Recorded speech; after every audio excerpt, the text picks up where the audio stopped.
Qui sont les acteurs du scandale de corruption qui secoue le Parlement européen? Le cerveau de l'affaire serait Pierantonio Panzeri, ancien eurodéputé aujourd'hui en prison. Il est accusé de corruption et de blanchiment d'argent. L'ex-parlementaire italien est soupçonné d'avoir lancé l'ONG Fight Impunity dans le but de payer de fortes sommes d'argent ou d'offrir des cadeaux à des personnalités capables d'influencer le Parlement européen. Francesco Giorgi est l'autre figure de ce scandale.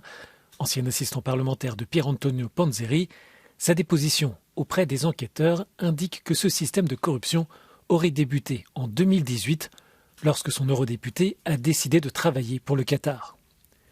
Il l'affirme car il agissait en tant qu'interprète pour Pierantonio Panzeri qui ne parle qu'italien. Francesco Giorgi est lui aussi en détention. L'assistant parlementaire est pacsé depuis 2016 avec l'eurodéputé grec Eva Kaili, déjà membre du Parlement européen lors de leur rencontre. Elle a gravi les échelons politiques pour devenir vice-présidente de l'hémicycle.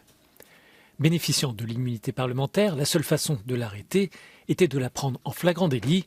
Ce fut chose faite le 9 décembre lorsque la police a découvert dans son appartement 150 000 €. Elle est actuellement en prison. Son père, arrêté lui aussi le mois dernier avec une valise pleine de cash, a finalement été libéré dans les heures qui ont suivi son interpellation. Niccolò Figa Talamanca est lui aussi impliqué dans le scandale. Il est le secrétaire général d'une autre ONG, No Peace Without Justice, par laquelle aurait circulé l'argent des pays prétendument corrupteurs. La justice belge a annulé la décision de le laisser en liberté avec un bracelet électronique. Le secrétaire général de la Confédération syndicale internationale, Luca Vicentini, reconnaît avoir reçu 50 000 € en cash de l'ONG comme donation pour sa campagne électorale. Il a été libéré sans charge, mais doit informer les autorités s'il devait quitter l'Union européenne. 2 autres eurodéputés sont dans le viseur de la justice. La procédure est en cours au Parlement pour lever leur immunité. Il s'agit d'Andrea Cozzolino, ancien président de la délégation de l'hémicycle en charge des relations avec le Maghreb et donc des liens avec le Maroc. Or Rabat est soupçonné d'être impliqué dans ce scandale de corruption.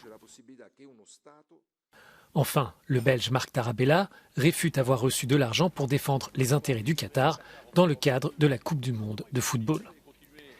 4 personnes sont actuellement en prison et 2 eurodéputés sont en passe de perdre leur immunité.